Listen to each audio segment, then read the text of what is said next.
Praise the Lord. ஒரு நிமிடம் உங்களோடு. உங்கள் வாழ்க்கை முடிந்து விட்டது என்று யார் உங்களோடு சொன்னது?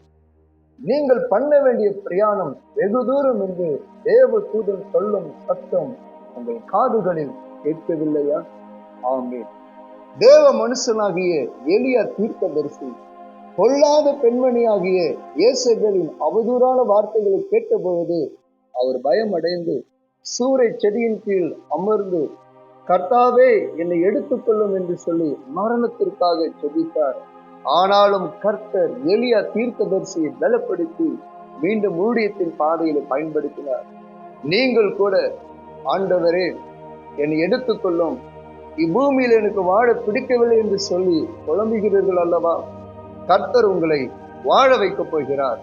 உங்கள் சுக வாழ்வு சீக்கிரத்தில் துளிர்க்க போகிறது. விசுவாசியுங்கள். God bless.